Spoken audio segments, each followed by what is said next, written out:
Welcome to Business Insights. My name is Tony Loop. I came across a situation today that I thought just made a perfect case study of what not to do and what to do when you get a phone call regarding a business opportunity.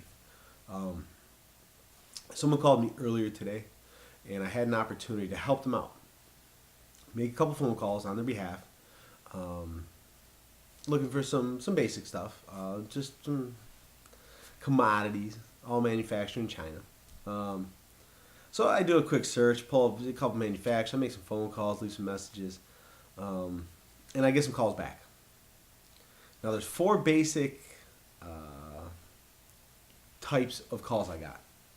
The first one was a person who was so excited about this opportunity. He was saying yes, yes, yes, yes, yes, yes, yes.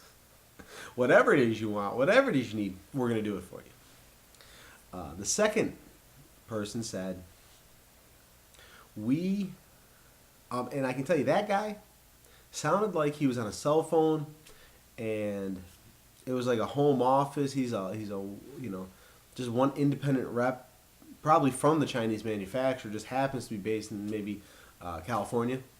Um, the second person who called back, said, you know, we manufacture this. This goes along with that, but it's not our thing. We really can't help you. Okay. Um, so, it's a legitimate company. They make something, but it's not. So it's not their thing. They don't want anything to do with it. That's cool. The third, I was impressed with. The gentleman calls, says, look, I got your message. I'd like to hear more. I tell him. He says that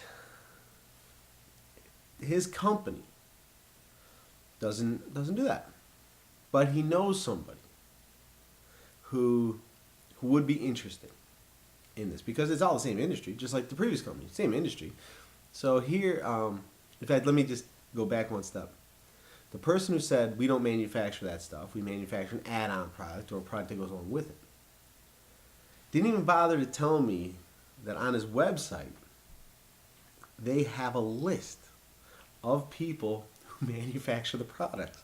So his supply chain, his partners, are going to lose out on this deal because it wasn't for him. It made no sense to me. Moving forward again. Now this guy says, look, I got a friend, I got a partner who handles what you're looking for. And if, as you're going through this, if you come across anything where my products will fit in, please let me know. So now this guy's smart. He's put me in touch with a friend. He just built equity, with his friend, where his partner, now he says, hey, look, I passed this lead on to you. This could be a huge lead for you. So now he's building that relationship. He's building the relationship with me because he's helping me out. And at the same time, he's getting himself in where possibly down the road there's other projects where we can bring him in. And this was great. He shared some information, it took a couple minutes, and he built the start of a relationship. And then there was the fourth guy.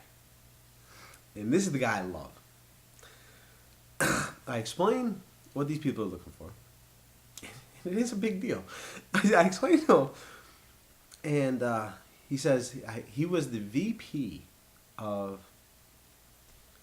business development for the Americas, North and South. Or he was like the VP of sales for the United States. One of those two positions. And he says, well, for the area you're looking for, I'll put you in touch with the other group. But, he says, if this deal is like you say it is, then we probably already know about it. And there'd be absolutely no reason for us to come back and deal with you only to go back and deal with them. So, I'm thinking to myself, this guy just told me that he wants to cut me out of this deal. One, He doesn't even know. I didn't even tell him the details of it. But he already wants to cut me out.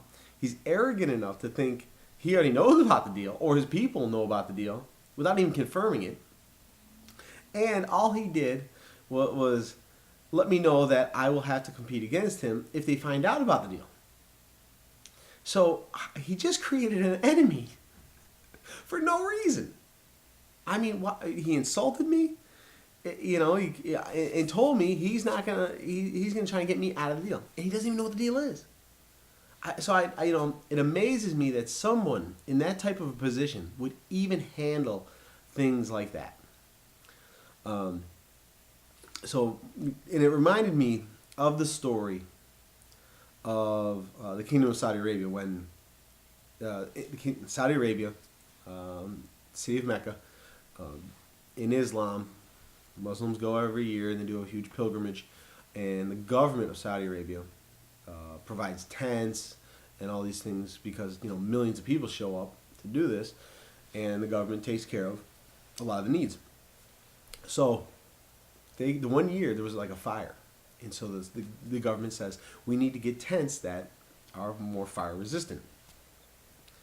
So someone within the government of Saudi Arabia starts calling tent manufacturers in the United States, and people aren't answering. People are hanging up on them. They have a difficult time understanding whatever. And so they go through all this stuff, and I guess it was like a Friday closing time. The phone rings at one tent manufacturer, and the owner of the company answers the phone, starts talking to the guy. They secure the deal. It puts this manufacturer into a whole new level. It's like the greatest deal this guy ever got.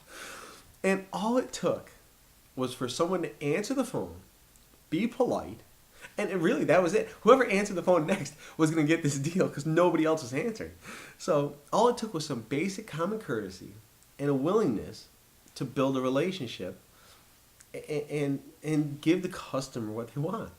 And so it's just amazing. But the takeaway here is, respect the customer. Don't create an enemy when you don't need to, and build the long-term partnership, or help your other partners. And that seems like pretty common sense to me. So, but that's where we are today, I guess. So that's Business Insights. My name's Tony. Thank you.